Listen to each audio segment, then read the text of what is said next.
नमस्कार साथियों, explore with curiosity में आपका हाथ जोड़कर स्वागत है।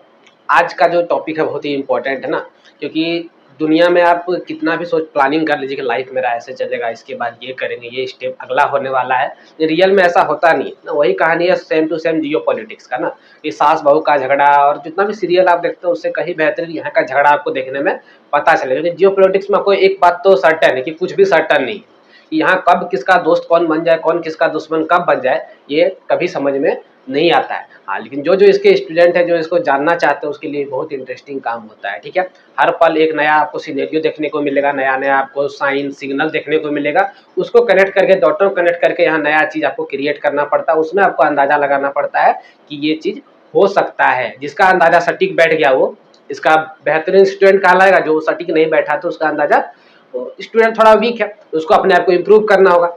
आज इसी चक्कर में हम लोग बात करने वाले गोल्ड के ऊपर ना, कि गोल्ड इतना जो सस्टेनेबल है, इतना ज़्यादा ड्यूरेबल है, इतना परमानेंट करेंसी क्यों है, और आज के समय में गोल्ड का जो प्राइस है इंक्रीज डिक्रीज क्यों हो रहा है, और गोल्ड का वैल्यू अभी जो है थोड़ा इतना डिमांड में क्यों है, सबके ऊपर अच्छे से बात करने वाले। तो शिद्दत से सुनने का काम कीजिएगा, एक एक करके बात आपको अच्छे से समझ में आने वाला है। ठीक है, आइए वीडियो स्टार्ट कर। बात किया जाती है गोल्ड का। गोल्ड मतलब आपको पता है कि सोना, नींद वाला सोना नहीं, सोना ना, इसका वैल्यू बहुत ज़्यादा है आज का मार्केट में। ठीक है, गोल्ड का जो बात करें, सिर्फ ये ज्वेलरी नहीं है ना, कि लोग समझते हैं कि गोल्ड का यूज सिर्फ ज्वेलरी के रूप में होता है, ऐसा नहीं है। गोल्ड एक दुनिया का बहुत ही परमानेंट करेंसी है। यदि इतिहास का बात करें, आज से 6000 सालों का इसका इतिहास है गोल्ड का, जो करेंसी के रूप में यूज होते आ रहा है। ठीक, गोल्ड दुनिया कोई भी करेंसी जो है टूट जाए, बिखर जाए, डाउन हो जाए, अप हो जाए, उससे गोल्ड को कोई फर्क नहीं पड़ता है। ठीक है, तो आप सोच रहे हैं हम लोग गोल्ड का यूज क्यों नहीं करते, हम लोग पेपर करेंसी का यूज क्यों करते हैं? सबके पीछे एक एक कहानी है, तो ध्यान से सुनते हुए आएगा, आपको सब धीरे धीरे समझ में आएगा। ठीक, आपको जब पता चल गया गोल्ड इतना इंपॉर्टेंट है, पूरा दुनिया गोल्ड पे ही जब ट्रेड कर रहा है, तो फिर आज पेपर का समय क्यों आ गया ना, पेपर पे ही लोग ट्रेड क्यों कर रहा है, डॉलर का इतना बोलबाला क्यों है? इसके पीछे एक कहानी है।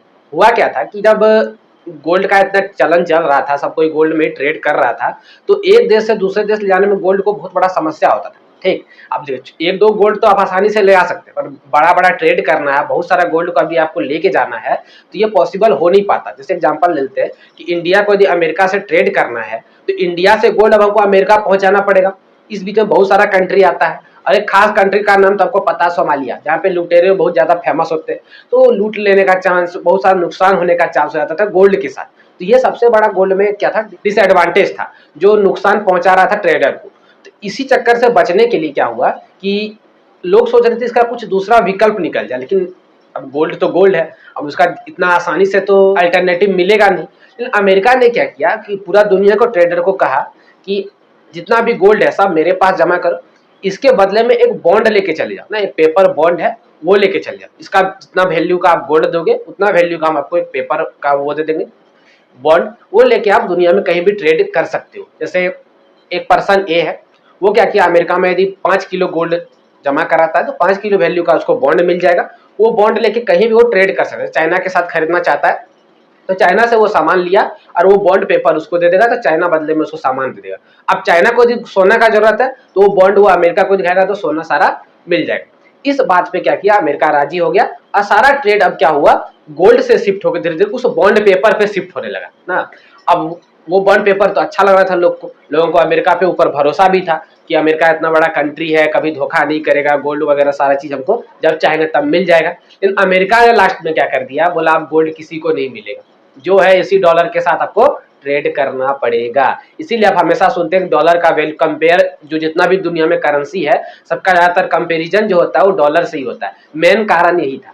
ठीक, कि अमेरिका का जो धोखा जो है ना, दो तरफा नीति, इसी ने सबको दिया है नाश करके। ठीक, अब सारा जो गोल्ड का रिजर्व था, जितना सबसे दुनिया में ज्यादातर किसके पास हो गया, यूएस के पास हो गया। अब पूरा दुनिया में डॉलर का क्या हुआ, चलन बहुत ज्यादा हो गया। दुनिया में कोई भी ट्रेड जो अब होता है वो डॉलर में ही होता है। ठीक, अब लोगों के पास समस्या हो गया कि किया क्या जाए। अब डॉलर यदि डाउन होगा तो गोल्ड का वैल्यूएशन डाउन हो जाता है, इसीलिए पूरा दुनिया को डॉलर में ही ट्रेड करना जरूरी हो जाता है। बात यहाँ तक समझ में आ गया। अब आप सोच रहे हैं कि पूरा दुनिया ने इसके खिलाफ बात क्यों नहीं किया, क्योंकि अमेरिका से कोई पावरफुल था नहीं, बाकी सारा दुनिया तो वीक ही था। इसी वजह से कोई टक्कर दे नहीं पाया अमेरिका को, और अमेरिका का जो मोनोपोली था उसको झेलना पड़ा। लेकिन आज का समय अब ये रहा नहीं। आज का समय क्या हो चुका, बदल रहा है दुनिया ना, कि अमेरिका का वो बोल वाला जो पहले था वो अब रहा नहीं। वहां पे डोनाल्ड ट्रंप जब से पागल आ गया तब से तो कोई बात ही नहीं करना उसका। तो अभी क्या हुआ है, एक ग्रुप है जिसका नाम है ब्रिक्स ना, जिसमें आपको पता है 5 कंट्री जो मेन है, अभी तो ब्रिक्स प्लस हो गया है, लेकिन मेन जो 5 कंट्री है, इसका सबका नाम बात किया तो बी से ब्राजील, आर से रसिया, आई से इंडिया, सी से चाइना और एस से साउथ अफ्रीका। इस 5 देशों का ग्रुप है। ये क्या कर रहा है, अमेरिका का जो डॉलर है उसको कमजोर करना चाहता है। अमेरिका का डॉलर को कमजोर करना चाहता है। कहने का मतलब कुल मिला जुला कि अमेरिका का जो डॉलर कमजोर होता है तो इसको हम लोग बोलते हैं डी डॉलराइजेशन, मतलब डॉलर का वैल्यूएशन को घटाना। अब डॉलर का वैल्यूएशन घटाने के लिए क्या करना पड़ेगा, खुद का जो लोकल करेंसी है इसके ऊपर ट्रेड करना होगा।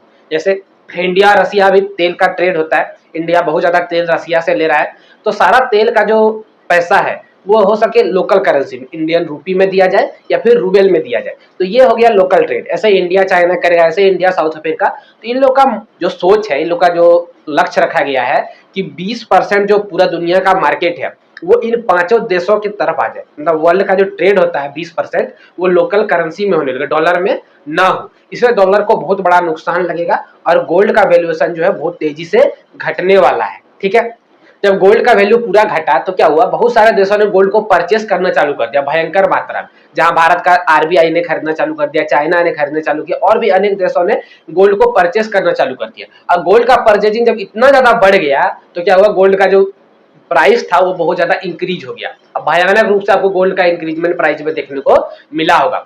जब क्या हुआ, डी डॉलराइजेशन हो रहा था, गोल्ड का प्राइस घटा, लेकिन जैसे ही सारे देशों ने गोल्ड खरीदना चालू कर दिया तो गोल्ड का वैल्यू क्या हो गया है, अभी बढ़ चुका है। ठीक है, लेकिन अभी अभी कुछ दिन पहले क्या हुआ है, इंडिया और अमेरिका के बीच में ट्रेड डील का बात हुआ है।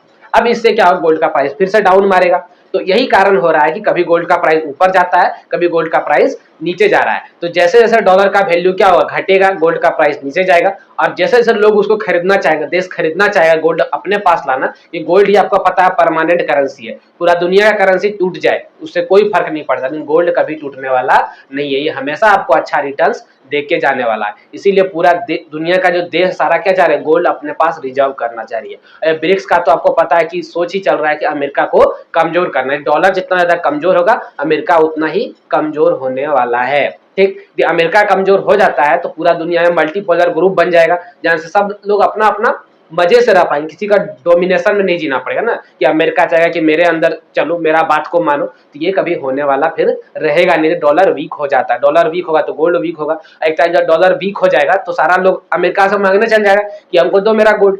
ठीक, तो अमेरिका को गोल्ड देना पड़ेगा, अमेरिका और टूटेगा। ठीक, और जब तक ये पागल ट्रंप है तब तक तो कोई टेंशन लेने का बात नहीं। तो ब्रिक्स का आपको मानसिकता समझ में क्या करना चाह रही है कि वो डी डॉलराइजेशन को बहुत ज्यादा तेजी से आगे बढ़ा रहा है। ठीक है, अब आप सोचेंगे कि ये पूरा 1-2 दिन का प्रोसेस है, ऐसा भी रियल में है नहीं, बहुत लंबा प्रोसेस, 3-4 सालों से ये चल रहा है। तब आज ब्रिक्स से ब्रिक्स प्लस बना है, और अमेरिका ऐसा नहीं टूटेगा मतलब कि भिखारी बन जाए, भिखारी भी नहीं बनेगा, हल्का वीक हो जाएगा ना। जो मोनोपोली वो दिखा रहा था वो दिखा नहीं पाएगा। अभी आपने देखा होगा कि 50% भारत के ऊपर टैरिफ था, लेकिन भारत ने अपनी शर्तों पर अमेरिका का टैरिफ को 18% कर दिया। तो ये सारा खास बात है जो गोल्ड के प्राइस को ऊपर नीचे करने का काम कर रहा है। अभी जो दुनिया है एक अलग जियोपॉलिटिक्स चल रहा है जो लोगों को समझ में आसानी से नहीं आ रहा है। आपको एक स्पेशलिस्ट का जरूरत है, जियोपॉलिटिक्स में आपको इंटरेस्ट है तो बहुत सारे यूट्यूब में वीडियो देते हैं, जो स्पेशलिस्ट है उनका वीडियो पकड़िए और समझने का कोशिश कीजिए। पूरा जियोपॉलिटिक्स आपको बहुत इंटरेस्टिंग लगेगा, दुनिया किस और जा रहा है ये भी आपको अच्छे से समझ में आएगा।